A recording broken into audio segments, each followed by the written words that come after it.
Welcome to Daily Scripture Reading. I do not own the rights to this music. Ezra chapter 3, beginning at verse 7 and ending at verse 13. This is the New Living Translation. The people began to rebuild the temple. Then the people hired masons and carpenters and bought cedar logs from the people of Tyre and Sidon, paying them with food, wine, and olive oil.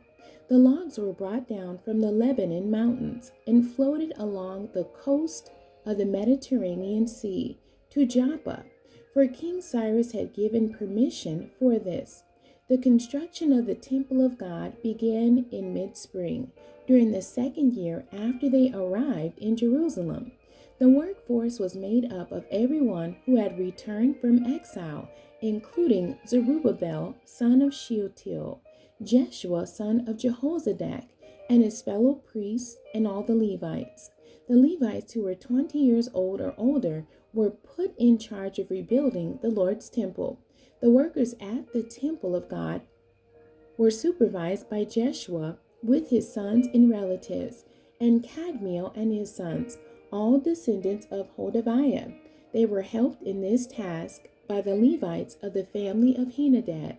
When the builders completed the foundation of the Lord's temple, the priests put on their robes and took their places to blow their trumpets, and the Levites, descendants of Asaph, clashed their cymbals to praise the Lord, just as King David had prescribed.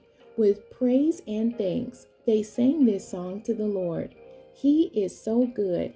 His faithful love for Israel endures forever. Then all the people gave a great shout, praising the Lord because the foundation of the Lord's temple had been laid. But many of the older priests, Levites, and other leaders who had seen the first temple wept aloud when they saw the new temple's foundation.